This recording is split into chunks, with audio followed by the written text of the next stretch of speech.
ನಮಸ್ಕಾರ. ಗ್ರಾಮ ಪಂಚಾಯಿತಿಯ ಸುದ್ದಿಗಳಿಗಾಗಿ, ಹೊಸ ಯೋಜನೆಗಳ ಮಾಹಿತಿಗಳಿಗಾಗಿ, ಯಾವುದಾದ್ರೂ ಹೊಸ ಸಾಫ್ಟ್ವೇರ್ಗಳ ಮಾಹಿತಿಗಳಿಗಾಗಿ ನಮ್ಮ ಚಾನಲನ್ನು ಸಬ್ಸ್ಕ್ರೈಬ್ ಮಾಡಿ ಮತ್ತು ಪಕ್ಕದಲ್ಲಿರುವ ಬೆಲ್ ಬಟನ್ ಪ್ರೆಸ್ ಮಾಡಿ.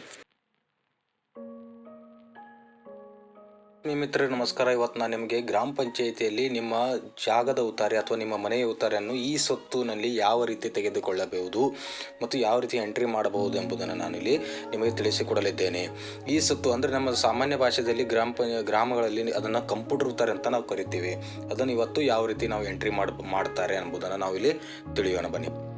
ಮಿತ್ರರೇ, ಗೂಗಲ್ನಲ್ಲಿ ನೀವು ಅದು ಇಂಟರ್ನೆಟ್ ಎಕ್ಸ್ಪ್ಲೋರ್ನಲ್ಲಿಯೇ ಓಪನ್ ಮಾಡ್ಕೋಬೇಕು. ಅಲ್ಲಿ ನೀವು ಈ ಸ್ವತ್ತು ಅಂತ ನೀವು ಟೈಪ್ ಮಾಡಿದರೆ ನಿಮಗೆ ಕರ್ನಾಟಕ ಸರ್ಕಾರ ಗ್ರಾಮೀಣಾಭಿವೃದ್ಧಿ ಪಂಚಾಯತ್ ಒಂದು ವೆಬ್ಸೈಟು ಓಪನ್ ಆಗುತ್ತೆ. ಅದರಲ್ಲಿ ನೀವು ನಿಮ್ಮ SCDA ಲಾಗಿನ್ ಈ ರೀತಿ ಇರುತ್ತೆ ನೋಡಿ, ಕರ್ನಾಟಕ ಗ್ರಾಮೀಣಾಭಿವೃದ್ಧಿ ಪಂಚಾಯತ್ ರಾಜ್ ಇಲಾಖೆ ಈ ಸ್ವತ್ತು ಅಂತ. ಇಲ್ಲಿ ನೀವು ನಿಮ್ಮ SCDA _ ನಿಮ್ಮ ಗ್ರಾಮ ಪಂಚಾಯತ್ ಕೋಡ್ ಹಾಕಿ ಅದನ್ನು ಲಾಗಿನ್ ಮಾಡ್ಕೋಬೋದು. ಲಾಗಿನ್ ಆದ ಬಳಿಕ ನೀವು ಅಲ್ಲಿ ಅದಕ್ಕೆ ಥಂಬ್ ಅಂತ ಇರುತ್ತೆ, ಅಂದರೆ ಹೆಬ್ಬಟ್ಟಿನ ಸಿಗ್ನೇಚರ್ ಇರುತ್ತೆ ಅಧಿಕಾರಿಯ. ಆ ಅಧಿಕಾರಿಯ ಹೆಬ್ಬಟ್ಟಿನ ಸಿಗ್ನೇಚರ್ ಆದ ಬಳಿಕ ಈ ಒಂದು ವೆಬ್ಸೈಟ್ ಓಪನ್ ಆಗುತ್ತೆ. ವೆಬ್ಸೈಟ್ ಓಪನ್ ಆದ ಬಳಿಕ ನೀವು ಇಲ್ಲಿ ಹೊಸದಾಗಿ ಆಸ್ತಿ ವಿವರ ಸೇರ್ಪಡೆ ಮತ್ತು ಈ ರೀತಿ ಸಂಪೂರ್ಣ ಈ ವೆಬ್ಸೈಟ್ ಇರುತ್ತೆ. ಈ ಒಂದು ವೆಬ್ಸೈಟ್ ಆದ ಬಳಿಕ ಇಲ್ಲಿ ನೋಡಿ ಯಾವ ರೀತಿ ಸಂಪೂರ್ಣ ವೆಬ್ಸೈಟ್ ನಿಮ್ಮ ಮಾಹಿತಿ ತೋರಿಸ್ತಾ ಇದ್ದೇನೆ. ಇಲ್ಲಿ ನೀವು ಹೊಸದಾಗಿ ಆಸ್ತಿ ವಿವರ ಸೇರ್ಪಡೆ ಮೇಲೆ ಕ್ಲಿಕ್ ಮಾಡಿದರೆ ನಿಮ್ಮ ಆಸ್ತಿಯನ್ನು ಇಲ್ಲಿ ನೀವು ಎಂಟ್ರಿ ಮಾಡಬಹುದು. ಅನಂತರ ಇಲ್ಲಿ ನಿಮ್ಮ ಯಾವ ಗ್ರಾಮ ಇದೆ ಆ ಗ್ರಾಮ ಮತ್ತು ಸರ್ಕಾರಿ ಆಸ್ತಿ ಇಲ್ಲ ಎಂಬುದನ್ನು ನೋಡಬೇಕು. ಇಲ್ಲಿ ನಾವು ಸರ್ಕಾರಿ ಆಸ್ತಿ ಇದು ಅಲ್ಲ, ಸ್ವಂತ ಆಸ್ತಿಗಾಗಿ ನಾವು ಇಲ್ಲಿ ನೋ ಅಂತ ಮಾಡಿ ಗ್ರಾಮವನ್ನು ಇಲ್ಲಿ ಸೆಲೆಕ್ಟ್ ನಾವು ಮಾಡೋಣ. ಯಾವ ಗ್ರಾಮದ ಆ ಗ್ರಾಮವನ್ನು ಸೆಲೆಕ್ಟ್ ಮಾಡಿಕೊಂಡು ಮುಂದೆ ಇಲ್ಲಿ ಸ್ವತ್ತಿನ ಸಂಖ್ಯೆ ಅಂತ ಇರುತ್ತೆ. ಸ್ವತ್ತಿನ ಸಂಖ್ಯೆ ನೀವು ಆಸ್ತಿಯನ್ನು ಗುರುತಿನ ಸಂಖ್ಯೆಯನ್ನು ಪಂಚತಂತ್ರ ಆಲ್ರೆಡಿ ಇತ್ತಂದರೆ ಆ ಆಸ್ತಿ ನಂಬರನ್ನು ಇಲ್ಲಿ ನೀವು ಎಂಟ್ರಿ ಮಾಡಿ ಶೋಧನೆ ಅಂದರೆ ಸರ್ಚ್ ಅಂತ ನೀವು ಶೋಧನೆ ಮಾಡಿದರೆ ಆ ಆಸ್ತಿ ನಂಬರ್ ಇಲ್ಲಿ ಬರುತ್ತೆ. ಇಲ್ಲಿ ಬಂತು ನೋಡಿ, ಈಗಾಗಲೇ ಆಸ್ತಿ ಸಂಖ್ಯೆ ಪಂಚತಂತ್ರ ಎಂಟ್ರಿ ಇದೆ, ಅದನ್ನು ಕ್ಲಿಕ್ ಮಾಡಿದ್ರೆ ನೀವು ಸ್ವತ್ತಿನ ಸಂಖ್ಯೆ ರಿಜಿಸ್ಟರ್ ಆಗೋದು. ಇಲ್ಲಿ ನೀವು ನಿಮ್ಮ ಸ್ವತ್ತಿನ ಸಂಖ್ಯೆ ಅಂದರೆ ನಿಮ್ಮ ಆಸ್ತಿ ನಂಬರನ್ನು ಹಾಕ್ಬೋದು. ಆಸ್ತಿಯ ಪ್ರಕಾರ ಅಂದರೆ ಕಟ್ಟಡ ಇದೆಯೋ ನಿವೇಶನ ಇದೆಯೋ ಆ ಒಂದು ನಾವು ಹಾಕ್ಬೋದು. ಇಲ್ಲಿ ನಿವೇಶನ ಇದ್ದರೆ ನಿವೇಶನ, ಕಟ್ಟಡ ಇದ್ದರೆ ಕಟ್ಟಡ. ಮತ್ತು ನೀವು ಕಟ್ಟಡದ 30/25 ಅಂದರೆ 750 ಸ್ಕ್ವೇರ್ ಫೀಟ್ ಇದೆ, ಅದನ್ನು ನಾವು ಮೀಟರ್ನಲ್ಲಿ ಬದಲಾವಣೆ ಮಾಡ್ಕೋಬೋದು. 750 ಅಂದರೆ 69 ಮೀಟರ್ ಆಗುತ್ತೆ. ಅದನ್ನು ಕನ್ವರ್ಟ್ ಮಾಡಿಕೊಂಡು ಓಕೆ ಅಂತ ಮಾಡಿದರೆ 69 ಮೀಟರ್ ಈ ಒಂದು ಕಟ್ಟಡ ಇದೆ. ಅದನ್ನು ನೀವು ವಿಸ್ತೀರ್ಣ ನಿವೇಶನ ಅಷ್ಟೇ ಇದೆ, ಕಟ್ಟಡನೂ ಅಷ್ಟೇ ಇದೆ ಅಂತ ಇಲ್ಲಿ ನೀವು ಹಾಕೋಬೋದು. ಇದು ಚಕಬಂದಿ. ಉತ್ತರಕ್ಕೆ ಯಾರಿದ್ದಾರೆ, ದಕ್ಷಿಣಕ್ಕೆ ಯಾರಿದೆ, ಪೂರ್ವಕ್ಕೆ ಯಾರಿದೆ ನಾವು ಇಲ್ಲಿ ಎಂಟ್ರಿ ಮಾಡೋಣ. ಉತ್ತರಕ್ಕೆ ಎಂಟಮಾನ ಇವರ ಜಾಗ ಅಂತ ನಾವು ಇಲ್ಲಿ ಬಯಲು ಜಾಗ ಅಂತ ನಾವಿಲ್ಲಿ ಟೈಪ್ ಮಾಡೋಣ. ಮುಂದೆ ದಕ್ಷಿಣಕ್ಕೆ ಏನಿದೆನೋ ಅದನ್ನು ನೋಡ್ಕೊಂಡು ನಾವು ಫಾರ್ಮ್ ಕೊಟ್ಟಿರ್ತಾರೆ. ಇದು ಉತ್ತರಕ್ಕಲ್ಲ, ಅದು ಬೇರೆ ಕಡೆ ಇದೆ. ಉತ್ತರಕ್ಕೆ ಸಂಧಿ ಇದೆ, ದಕ್ಷಿಣಕ್ಕೆ 8 ಮನೆ ಇರೋ ಬಯಲು ಜಾಗ. ಈ ರೀತಿ ಅವರು ಒಂದು ಫಾರ್ಮ್ ತುಂಬಿಕೊಟ್ಟಿರ್ತಾರೆ ಚಕ್ಬಂದಿ. ಆ ಚಕ್ಬಂದಿಯಲ್ಲಿರುವಂತೆ ನಾವು ಪೂರ್ವ, ಪಶ್ಚಿಮ, ಉತ್ತರ, ದಕ್ಷಿಣ ಚಕ್ಬಂದಿಯನ್ನು ಇಲ್ಲಿ ಹಾಕೊಳ್ಳೋಣ. ಅದಾದ ನಂತರ ನಾವು ಇಲ್ಲಿ ಕೆಳಗಡೆ ನೋಡಿ, ಇಲ್ಲಿ ಆಸ್ತಿಯ ಸ್ವಾಧೀನತೆಯ ರೀತಿ ಅಂದರೆ ಯಾವ ರೀತಿ ಇದೆ ಆಸ್ತಿ, ಪಿತ್ರಾರ್ಜಿತ ಆಸ್ತಿಯೋ ಅಥವಾ ಯಾವ ಆಸ್ತಿ ಇದೆ ಅದನ್ನು ನಾವು ಇಲ್ಲಿ ಪಶ್ಚಿಮಕ್ಕೆ ಸಂಗಪ್ಪ ಮೇರೆ ಈ ರೀತಿ ನಾವು ಚಕಬಂದಿಯನ್ನು ಸಂಪೂರ್ಣವಾಗಿ ಹಾಕೋಣ.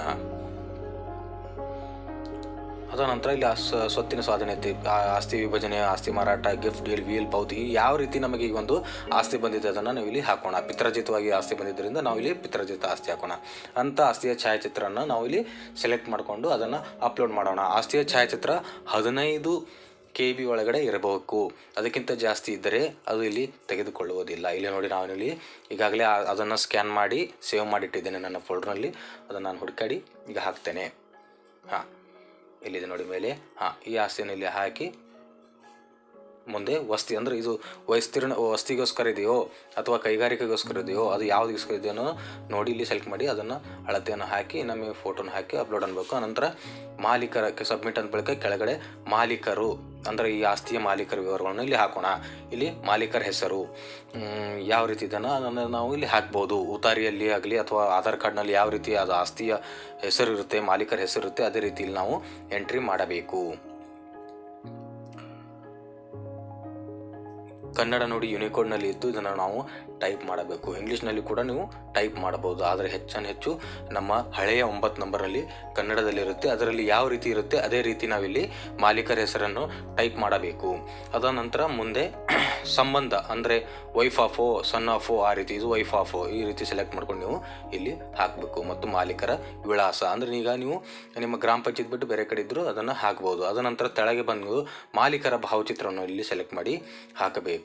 ಮಾಲೀಕರ ಭಾವಚಿತ್ರ 5 KBಗಿಂತ ಒಳಗಡೆ ಇರಬೇಕು. ಇಲ್ಲಿ ನೋಡಿ 5 KBಗಿಂತ ಜಾಸ್ತಿ ಇದ್ದರೆ ಈ ರೀತಿ ನಿಮಗೆ ಬರುತ್ತೆ. ಅದನ್ನು ನಾವು ಎಡಿಟ್ನಲ್ಲಿ ಹೋಗಿ ಅದರ ಸೈಜನ್ನು 7 KB ಇದೆ, ಅದನ್ನು 5 KB ಮಾಡ್ಕೊಳ್ಳೋಣ.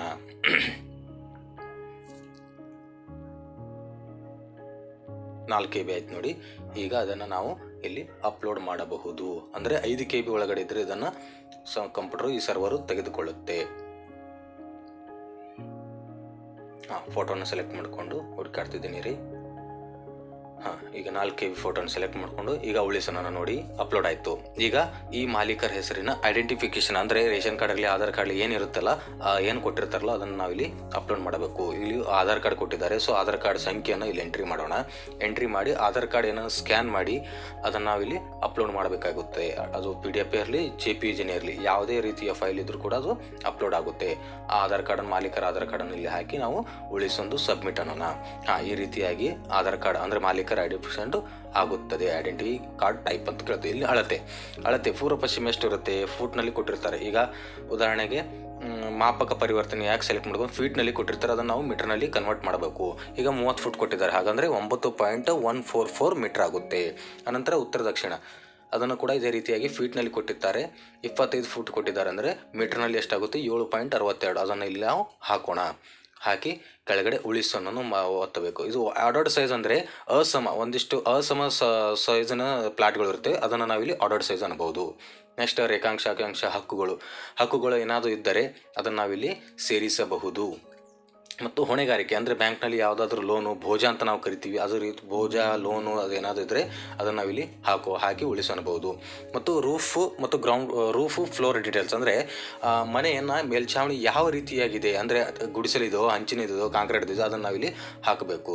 ಅದಾದ ನಂತರ ನೆಲ ಹಾಸು ಅಂದರೆ ಕೆಳಗಡೆ ಏನು ಹಾಕಿದ್ದಾರೆ, ಟೈಲ್ಸ್ ಹಾಕಿದಾರೋ ಕಟ್ಟಿಗೆ ವುಡ್ ಹಾಕಿದಾರೋ ಮಣ್ಣಿನಿದೆಯೋ ಅದನ್ನು ನಾವಿಲ್ಲಿ ಹಾಕಿ ಉಳಿಸಬೇಕು. ಇನ್ನು ಗುರುತಿಸೋ ದಾಖಲೆ ಅಂದರೆ ನಿಮ್ಮಲ್ಲಿ ಯಾವುದಾದ್ರೂ ಇದನ್ನು ವಾರಸ ಮುಖಾಂತರ ಮರಣದ ಮುಖಾಂತರ ಇತರೆ ದಾಖಲೆಗಳ ಮುಖಾಂತರ ಏನಾದರೂ ಇದ್ದರೆ ಅದನ್ನು ನೀವು ಇಲ್ಲಿ ಹಾಕಿ ಉಳಿಸಬಹುದು. ಆಯ್ತು, ಈ ಒಂದು ಅರ್ಜಿಯ ಸಂಪೂರ್ಣ ಮಾಹಿತಿ ಇಲ್ಲಿ ಹಾಕಿದ್ದೀವಿ. ಇನ್ನು ಉಳಿಸುತ್ತನೋಣ. ಉಳಿಸೋದ ಬಳಿಕ ನಿಮಗೆ ಈ ರೀತಿ ಬಂದ್ಬಿಡುತ್ತೆ. ಇದನ್ನು ಸೆಂಡ್ ಟು ಮೋಜಣಿ ಅಂದರೆ ಇದು ಗ್ರಾಮ ಠಾಣಾ ಔತಾರಿ ಆಗಿದ್ದರಿಂದ ಇದು ಮೋಜಣಿಗೆ ಹೋಗುತ್ತೆ. ಅಂದರೆ ಸರ್ವೆ ಆಫೀಸಿಗೆ ಹೋಗುತ್ತೆ. ಅಲ್ಲಿ ಅವರು ಈ ಮನೆಯನ್ನು ಅಳತೆ ಮಾಡಿ ವಾಪಸ್ಸು ಸರ್ವೆ ದಾಖಲೆಗೆ ಅಂದರೆ ಗ್ರಾಮ ಠಾಣಾ ನಕಾಶೆ ದಾಖಲೆಯನ್ನು ಅಪ್ಲೋಡ್ ಮಾಡಿ ಗ್ರಾಮ ಪಂಚಾಯತಿಗೆ ಕಳಿಸ್ತಾರೆ. ಅದಾದ ನಂತರ ನಾವು ಇದನ್ನು ಉತಾರಿ ತಯಾರಿ ಮಾಡಿ ಫಲಾನುಭವಿಗೆ ಕೊಡಬಹುದು. ಈ ರೀತಿ ಏನೋ ಸಮಸ್ಯೆ ಇದೆ, PDF ನಮ್ಮಲ್ಲಿ ಈ ರೀತಿ ಬರ್ತಾ ಇದೆ. ಅದನ್ನು ಇವು 3 ಅಂದರೆ click here for application form ಮತ್ತು ಲೆಟರ್ ಟು ತಹಶೀಲ್ದಾರ ಮೋಜಣಿ ಅಕೌಂಟ್ ಇದನ್ನು 3 ಸೇವ್ ಮಾಡಿ ಇದನ್ನು ಪ್ರಿಂಟ್ ತೆಗೆದು ಫಲಾನುಭವಿಗೆ ಕೊಟ್ಟಂಥ ಫೈಲಿಗೆ ಹಚ್ಚಿ PDO ಸಹಿ ಮಾಡಿ ಇದನ್ನು ನಾವು ಕೊಟ್ಟರೆ ಇದನ್ನು ಅವರು ಇದು ಸರ್ವೆ ಆಫೀಸಿಗೆ ಅಂದರೆ ಅಟಲ್ಜಿಯವರ ಆಫೀಸಿಗೆ ಇದು ಕೊಟ್ಟು ಮುಂದೆ ಸರ್ವೆಯವರು ಇದನ್ನು ಬಂದು ಅಳತೆ ಮಾಡಿ ಪಂಚಾಯತಿಗೆ ಗ್ರಾಮ ಠಾಣವನ್ನು ಅಪ್ಲೋಡ್ ಮಾಡ್ತಾರೆ. ಅಪ್ಲೋಡ್ ಆದ ಬಳಿಕ ಫಲಾನುಭವಿಗೆ ಈ ಸ್ವತ್ತು ಉತಾರಿ ತಯಾರಾಗುತ್ತೆ. ಇದು SDL ಲಾಗಿನ್. ಇದು ಆದ ಬಳಿಕ ಸೆಕ್ರೆಟರಿ ಲಾಗಿನ್ ಬರುತ್ತೆ, PDO ಲಾಗಿನ್ ಬರುತ್ತೆ. ಈ ರೀತಿ 3 ಲಾಗಿನ್ಗಳಿರುತ್ತೆ. ನಿಮಗೆ ಇವತ್ತು ನಾನು ಯಾವ ರೀತಿ ಒಂದು ಗ್ರಾಮ ಠಾಣಾ ಈ ಸ್ವತ್ತನ್ನು ಎಂಟ್ರಿ ಮಾಡ್ಬೋದು ಎಂಬುದನ್ನು ಈ ಒಂದು ವೆಬ್ಸೈಟ್ನಲ್ಲಿ ಹೇಳಿಕೊಟ್ಟಿದ್ದೇನೆ. ಮುಂದಿನ ಭಾಗದಲ್ಲಿ ನಿಮಗೆ ಇನ್ನಷ್ಟು ಈ ಸ್ವತ್ತುಗಳ ಮಾಹಿತಿಯನ್ನು ತಿಳಿಸಿಕೊಡ್ತೇನೆ. ನಮ್ಮ ಚಾನಲನ್ನು ಸಬ್ಸ್ಕ್ರೈಬ್ ಮಾಡದಿದ್ದಲ್ಲಿ ದಯವಿಟ್ಟು ಸಬ್ಸ್ಕ್ರೈಬ್ ಮಾಡಿ ಮತ್ತು ಅದರ ಪಕ್ಕದಲ್ಲಿರುವ ಬೆಲ್ ಬಟನನ್ನು ಪ್ರೆಸ್ ಮಾಡಿ.